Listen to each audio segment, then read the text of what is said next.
Valeu, Guilherme Lara. Obrigado pelas informações. 9h06, uma pesquisa do Observatório Febraban, feita pelo Instituto de Pesquisas Sociais, Políticas e Econômicas, revela que a maioria dos brasileiros admite que entende pouco ou nada de educação financeira.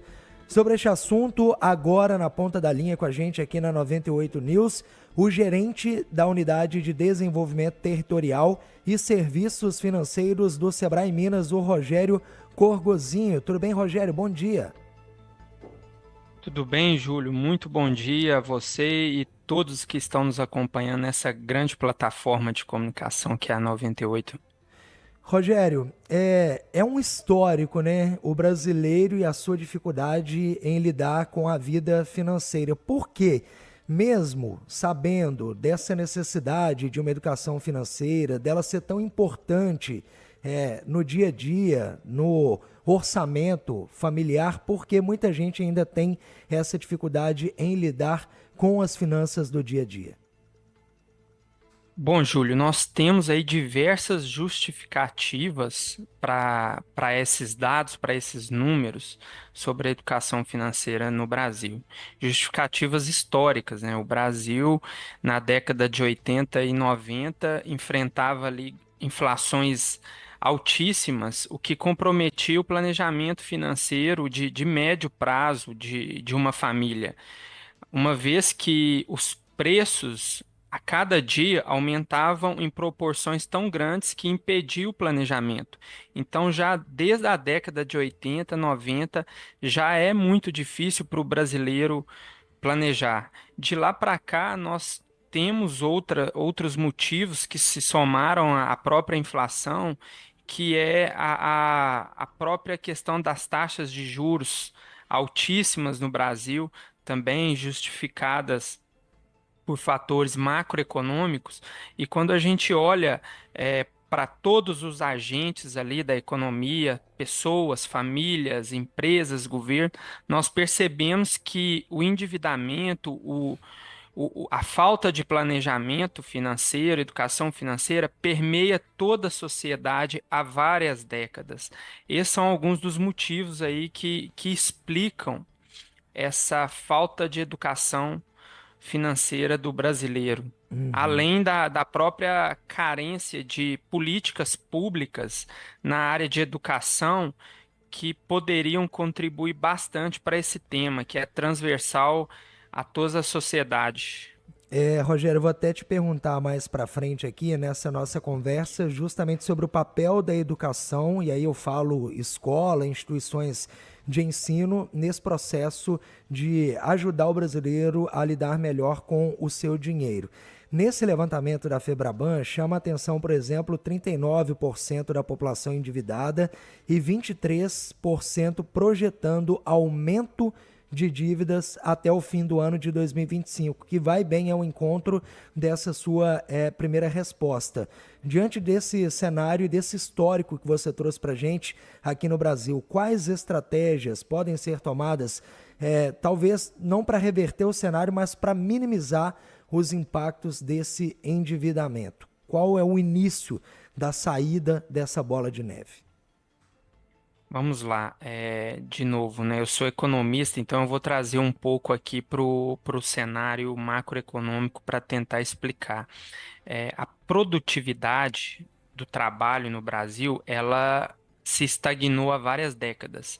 E isso reduz a massa salarial, o valor do salário médio brasileiro, o que espreme ainda mais a receita mensal, da família em si. Então, é urgente que políticas e iniciativas do setor privado, do setor público, vão ao encontro de aumento da produtividade, da mão de obra no Brasil e assim ter um aumento de renda. Mas não só apenas isso, né? A gente percebe que a educação financeira ela afeta pessoas com baixa renda e pessoas com altíssima renda. E aí nós temos um cenário agora de também de aumento de taxa de juros, e essa pesquisa nos mostra que várias pessoas vão ao mercado financeiro, fazem empréstimos para complementar a sua renda e, se não houver um planejamento financeiro, aquilo que poderia ajudar, que seria o acesso a crédito, pode afetar ainda mais a situação, porque com altas taxas de juros fica ainda mais difícil da família honrar com seus compromissos e assim ter um planejamento financeiro estável. Mas a chave de tudo é a educação financeira e, em seguida, trabalhar a questão do planejamento financeiro entre as famílias. Uhum. Bom, Rogério, nós vivemos uma realidade muito diferente, por exemplo, de 10, 15 anos atrás. Hoje nós temos uma internet que tem um mercado de vendas muito grande, o consumidor a todo momento ele recebe mensagens ali de produtos, é um mercado que realmente na hora de dormir ele está presente na tela do celular, do computador e na hora que você acorda também. Você citou essa questão da taxa Selic a 15% e as pessoas recorrendo ao crédito para poder, por exemplo, pagar uma dívida e acabam se embolando. Quais os impactos dessa nova realidade, desse mercado muito voraz em cima desse consumidor e o que fazer para se blindar de tanta coisa que chega para a gente a todo momento? Essa questão do crédito, só para complementar, a pesquisa mostra isso, que as pessoas buscam crédito e principalmente por meio do cartão de crédito, Uhum. que é um mecanismo, uma ferramenta onde as taxas de juros são ainda maiores. Então, tem esse cuidado também, que as pessoas precisam usar de forma muito consciente e planejada o cartão de crédito. As plataformas, as notícias rápidas, hoje, a educação por meio da internet, do canal digital, a pesquisa também evidencia a importância. Poucas pessoas conhecem educação financeira por meio das escolas e por meio das faculdades, infelizmente. Poderiam ser aí grandes canais de educação financeira. E devido à dinâmica do nosso dia a dia, a agilidade, a rapidez que as pessoas buscam, cada vez mais as plataformas digitais, as notícias, os vídeos tomam uma proporção no papel, tanto de educar como também de não educar as pessoas. Então é importante que todos procurem as fontes, os canais confiáveis, e que já tenham uma credibilidade para falar sobre aquele assunto. E aqui no nosso caso, sobre educação financeira, sobre planejamento financeiro. Uhum. Mas com certeza a educação nas escolas, principalmente na base, no ensino fundamental, ensino médio, vai fazer toda a diferença aí no planejamento financeiro das famílias. Rogério, até para a gente fechar, você citou essa questão da educação financeira e a gente tem, mundo afora, alguns exemplos de países que conseguiram implementar essa educação financeira no ensino junto a essas pessoas mais novas, crianças e adolescentes. A gente pode citar, por exemplo, Finlândia, Suécia, Canadá.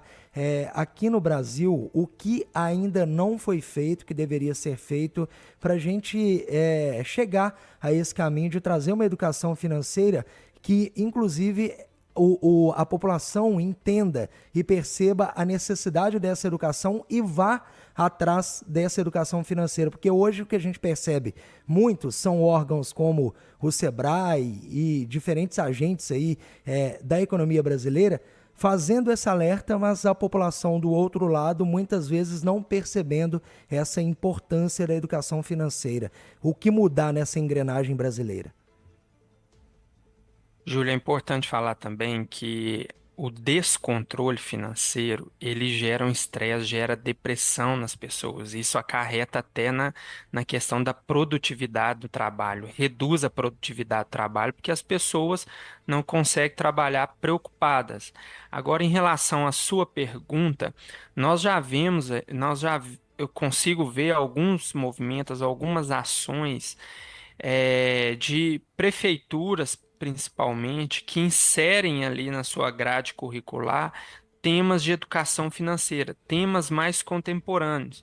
Então, você citou a Finlândia, que é um ótimo exemplo, mas nós já temos também exemplos no Brasil de políticas, de ações, de medidas que fomentam a educação financeira e oficializam isso nas escolas municipais, principalmente. Então, o Sebrae, que trabalha muito com políticas públicas, com as prefeituras, nós percebemos que temos grandes exemplos. Também verificamos empresas e o próprio setor público proporcionando cursos na área para o seu funcionário, para o seu colaborador, porque sabe que isso vai impactar ali na produtividade da equipe. E o Sebrae também pode ajudar muito, tanto por meio das políticas públicas, junto ao governo do estado, junto também às prefeituras, para inserir a educação empreendedora nas escolas e também capacitar os próprios empresários, aqui no caso do Sebrae, os pequenos e médios empresários, com cursos, capacitações na área de finanças. Isso tudo tem um efeito na nossa economia que é muito grande. Nós aumentamos a capacidade produtiva do país, a capacidade de ter uma produção, um PIB maior. Porque um país que tem planejamento financeiro, que poupa, sobra recursos para investimentos. Nós percebemos nas empresas, quando elas fazem operações de crédito, buscam muito o capital de giro, para capital de giro, mas é importante também que as empresas façam esse planejamento para começar a investir e assim expandir a sua capacidade de produção e gerar mais riqueza e economia para toda a sociedade. Enfim, é um tema que afeta todos nós, mas que trabalhado de forma organizada, como qualquer política pública, pode render grandes resultados para o nosso país. E tomara que esses resultados venham o quanto antes e que tenhamos aí uma frente até mesmo nacional organizada para se levar essa educação financeira de uma forma mais ampla, não só ao trabalho de prefeituras, mas de governos e também do próprio governo federal. Rogério Corgozinho, gerente da Unidade de Desenvolvimento Territorial e Serviços Financeiros do Sebrae Minas, repercutindo conosco aqui na 98 News, uma pesquisa do Observatório Febraban, que mostra aí a dificuldade. A maioria dos brasileiros admitindo que entende pouco ou nada de educação financeira. Rogério, muito obrigado pela atenção e até a próxima. Eu que agradeço a 98. Um grande abraço e um ótimo dia a todos. Abraço.